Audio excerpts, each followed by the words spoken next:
асууж байсан чинь асуултанд хариулж үзье. За.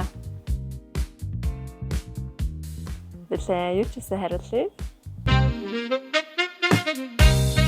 Ер нь бол дийлэнх одоо өмнөх 2 жилийн хугацаанд хийсэн дугаарууд дээр зочноо манайх өөрсдөө хайж олдог. Төлхөө юм судлаачид, за улс төрчид дотроо харьцангуй юм critical байр суурь илэрхийлж чадах зочдыг бол өөрсдөө хайж олсон. Тэгээ энэ дотор бол өөрсдөө зорж ирсэн зочид гэхээс илүү бид бүхний өөрсдөө эрен хайсан зочид бол оролцдог.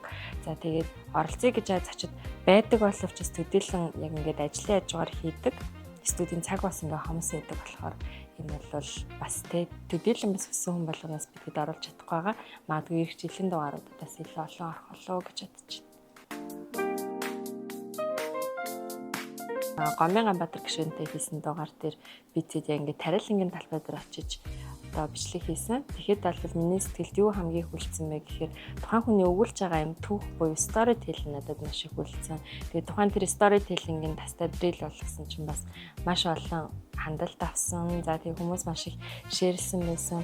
Тэр бол маш том дурсан юм. Дээрээс нь ингээл нэвтрүүлэг болгоноос тодорхой юм гоё сургамжууд аваад өөрийнхөө амьдралтаас нэвтрүүлээд явж байгаа. Мэдээж дугаар болгонд дурсамжтай гэхдээ миний сэтгэлд хамгийн их хүлцсэн нь болохоор Гомбын Ганбаатар гишүүнтэй ярилцсан дугаар байсан. Юу ч гэсэн тэгэхээр анх ер нь бол яагаад улс төрийн нэвтрүүлэг хийх болсон санаа нь бол ерөөсөө ингийн дандаа л юм одоо хүнийг араас нь хөөдөг эсвэл ингээ ордонд коридорт ингээ араас нь гүйж яагаад бичдэг яг нэг ийм тогтолцооноос нэг арай өөр төрлийн соёлтой, ёс зүйтэй нэг ийм контент байвал гоё доо гэд ярилцж байгаад багаараа бас нэг энэ нэвтрүүлгийн санааг гаргаж ирсэн. Тэгээд хөтлөгчийн одоо өөрийнх нь уусаа минут байгаа л тэр хүнийг нэг тэгж айхтар дайрч давшилдаггүй. Дээрэс нь бусдыг ер нь нэлээд сонсох тайпын хүн болохоор тэр тайпаараа яг байгаагаараа л нэг хөтлөөд явж байгаа. Цохилттой асуугач гэдэг аягүй хүмүүс тэгдэг. Гэхдээ тэрэн дээр чинь юу бид нар цохилттой гэж үзэх юм гэхээр тодорхой аргумент дэвшүүлж байгаа зүйлсийг цохилттой гэж үзэхээс биш хин нэгэн рүү дайрах эсвэл мууг нь үзэх гэдэг ингээд субъектив зүйлж авал бол цогцолтой гэж хэлэхгүй болохоор уучлаарай төвс ихтэйт уучлаарай гэж хэлмээр байна.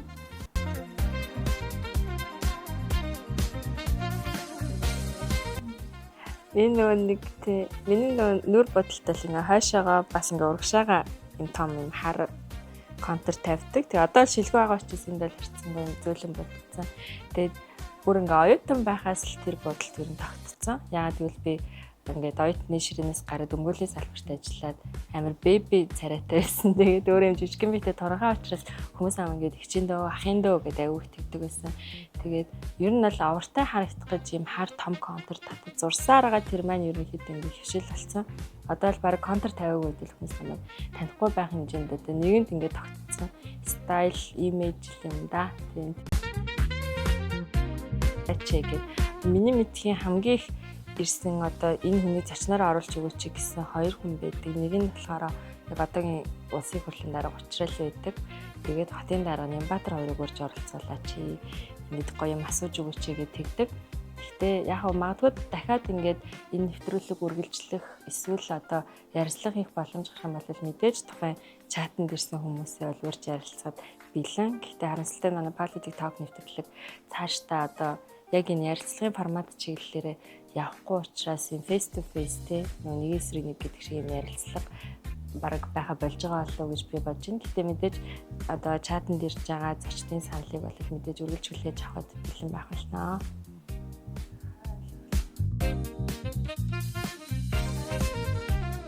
Би зөвхөн хариулахгүй.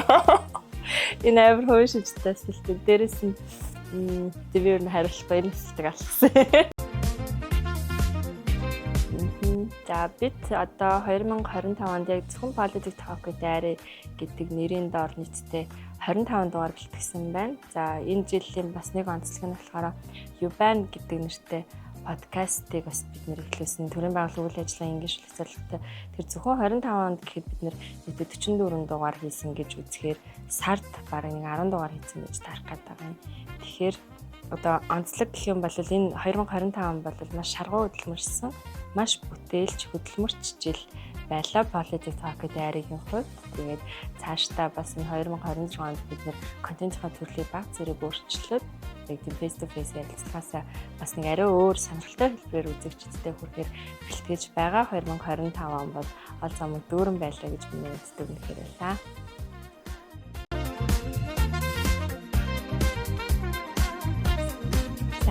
Маш их баярлалаа. Тэгээ Polititalk-д арай дээртэй өөрөө асууж байснаас биш асуултанд хариулж үзээгүй хариулах юм бас өөрөө сонирхолтой байдаг юм байна. За баярлалаа.